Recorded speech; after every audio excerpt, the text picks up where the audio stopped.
This time on the channel, it's all about the Duster.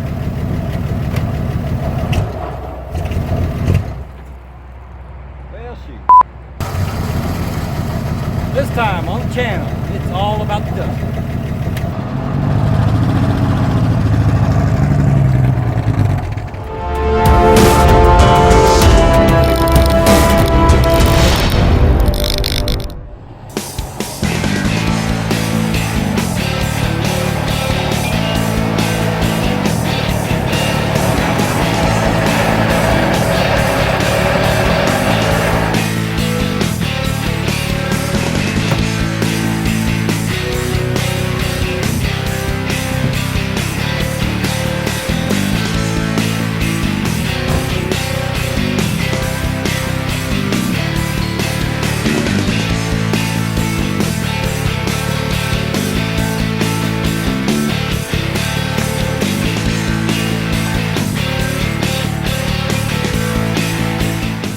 Hello everyone and welcome back. Today we are going to do a walk around on the Duster. Now she made her first appearance in a few episodes ago where we got her running after being flooded. As you can see, she's still not perfect, but hey, she is running and driving and somewhat stopping for the most part. Alright, before we get too involved in the car, I thought I'd give maybe a little backstory on this car. This car is a one-owner car. It was owned by my uncle.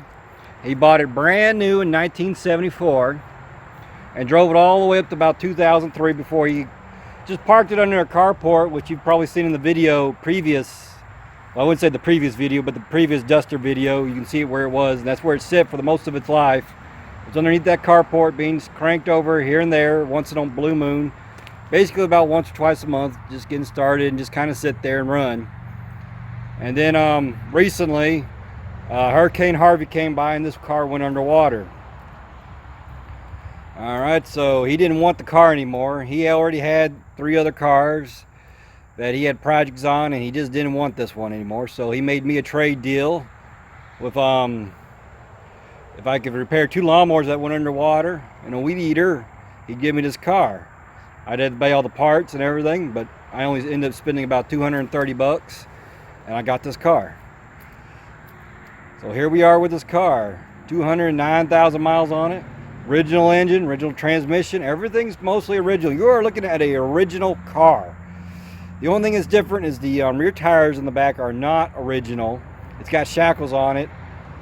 Other than that, I mean, it can be easily put back to original and no flat if that's the route we want to go. But I was given a lot of extra parts that came with this deal. I have 2 4-speed transmissions. 2 bell houses that can either go to a 6-cylinder or to a V8. I've got dual carburetor setups for a 6-cylinder.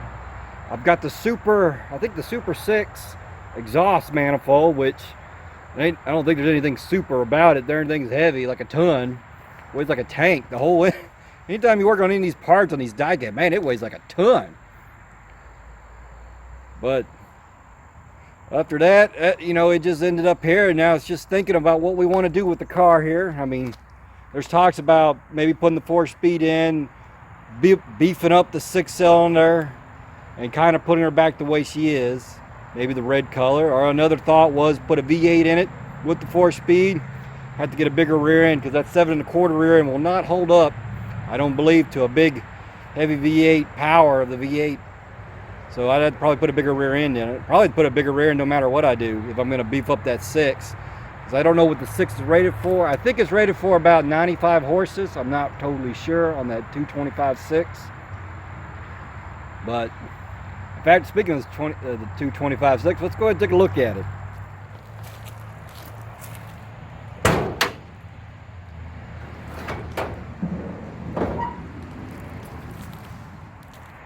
Well, there she is, the 225, the indestructible 6 is what a lot of people call her.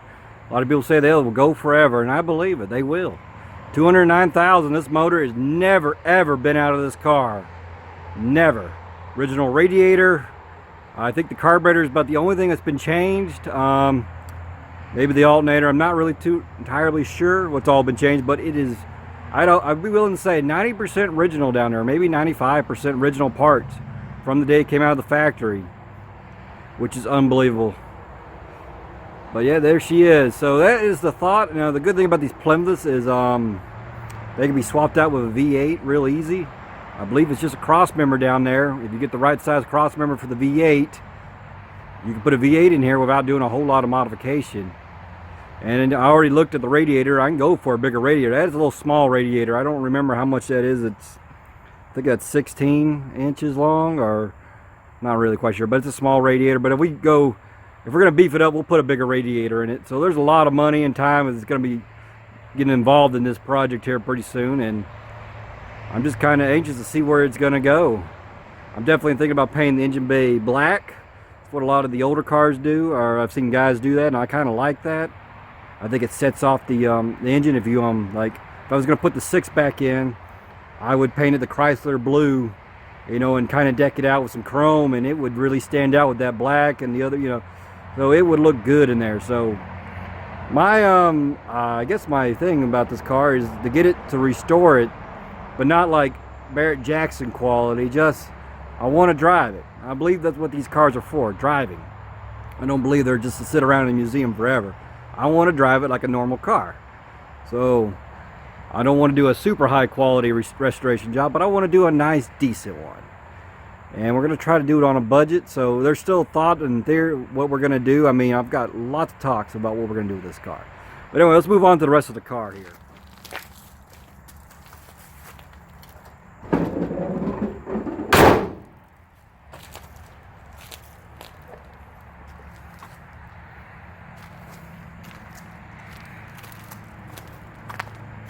All right, as you can see, we got our original tan interior.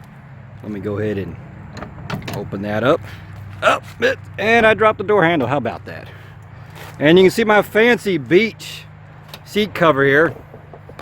Yeah, you can see just about how nasty that seat is. It's about gone. Rags there, and this all went underwater, so the interior is a little bit of nasty in here. In fact, let me. Okay, I took the camera off tripod here so we can get in a little bit closer and take a look. As you can see up here in the front, she's definitely seen better days. The dash is pretty much, yeah, it's all gonna have to be replaced. Everything else looks good around in here. Not too bad. I mean door panels don't look bad at all. Just a typical plastic you can see right there on the door, and it's just breaking apart. Headliner is starting to dry up, fall apart. In fact, that's hard, so that's not fabric up there, so that's good. But you see the fabric parts have already deteriorated. Let's look at the back seat here. Something I have not sit in, and I don't think I plan on to right now. But you can see, not too bit shabby. Overall, the interior is not in terrible shape. Back seat's probably the best because nobody sat back there. Yeah, I'm not sure why I have towels everywhere, or why towels were in everything. I'm not really sure. All right, let's move on to the trunk about this car. All right, this trunk is huge, and I don't think I've cleaned it out since I've owned it here. Oh, down here. There we go. There we go. Still works. And you can see there's a lot of garbage in here that I have to go through. Oh, I did leave some parts in here. Nope, just an empty box. Man, it's such a big trunk, and then really it's all there in good shape. I got the bumper jack, which I recommend. Don't ever use a bumper jack. Those things are dangerous. Just leave them in the car, you know, just because they came with the car, and that's about as I'd get a one of those little pump-up jacks or whatever. But don't use a bumper jack. I've heard so many horror stories about them. So I will leave the bumper jack in here just because it came with the car and it's original. But don't ever use them if you got them in your car. They could be dangerous. I'm sure someone's going to comment down below, oh, I use a bumper jack all the time and it works great. Well, that's good for you. So the one time they fall over. But after all, not too bad, not too shabby. Just a little dirty in here. Okay, there's a lot of junk in here. I really need to spend some time cleaning it out. In fact, I think there was water in here when I still got a little bit. No, I got lug nuts down there. How about that? I didn't even know they were down there. No, it's a lot of work to get this thing going. Not too bad. I mean, if you look at it, it's all straight. I mean, the thing's shut. A little creaky. Shuts pretty damn good. Now the rest of the car, you know, is in fairly decent shape. I mean, it's got your typical age. We've got some rust down here, and we got some all over the wheel wells. You can see some up there, some on the other side, and there's some on the door that we'll have to take care of eventually. Overall, this is not bad. This is nothing. I've seen people with worse damage, and so this is a very easy to get away with. Not a whole lot will have to be cut out, but you have to cut that all out to get. It's like cancer. You got to cut it all out, otherwise they'll just keep doing this. And if I'm going to do it right, I'm going to do it right the first time. All right, let's see. But yeah, you can see the body is virtually straight on here. Not hardly a dent on this thing, which is awesome. So, yeah, I mean, there's only one place where it's got one damage, and I'll show it to you right here, and I'll tell you the little story behind this. If you look right here, there's a crease on the bumper, and then there's a little bit damage right here. This is the only place where it is not straight, and that's not even a big deal. But what happened here is my uncle said he was driving home one night, and it was raining, and the car hydroplaned, and he bumped. I guess he bumped into something, and this is only the damage he did. He was going about, pretty good, about, I guess, highway speeds, and this is only the damage he did. He just slid off, and it hit something and just kind of creased and bent it in, and that was it. But after that, I mean, all in all, I mean, I really can't complain. For 230 bucks, I mean, that is a good deal. I swear, that cat likes to ruin my shots every chance it gets. Why would you? Total bomb. One thing that makes it a lot. Another one would be strength there. That's one of our new cats. That's Princess, and she expects to be treated like a princess too. Let me tell you. All right, guys. I think I about showed you everything that's important to this car. I mean, you can see how straight it is. The interior is terrible. The engine is still pretty good up to 209,000 miles. She still runs. It's not perfect. And now it's just deciding, what are we going to do with this car? What are we going to do with it? I mean, so there's a lot of thought and theories. In fact, if you see the poll question up at the top, give it a good answer. Let me know what you think. I'm curious to see what we should do with this car, which way we should go. Should we leave it original? Should we bump it up, change color a little bit? I mean, I love the red, but I'm really in love with that plum crazy purple, and I've always wanted to have a plum crazy purple car. In fact, I was in the market looking for a Duster, but not this particular model. Whenever he gave this to me, see, we talking a lot in the sound booth at our church when we were up there, and I told him that I was looking for a 70 to 72 Plymouth Duster, one that was not really original at all, just maybe missing engine, or it wasn't original, and that way I was free to do whatever I want. So I guess it's just me. I had this thing. This car is virtually original, just about, and I'm just wondering, what should I do with it? I mean, at least the good thing is it is reversible, but still, it's still up in the air. I'd like to hear what you guys think about it. And then, so we're going to end the video off there, guys. Today wasn't really a long video, but I hope you enjoyed it. I hope you got a little look on the Duster, and I hope you like to see more videos of it coming along, of what we're going to do to it. You know, I'd like to hear your say and opinions on it.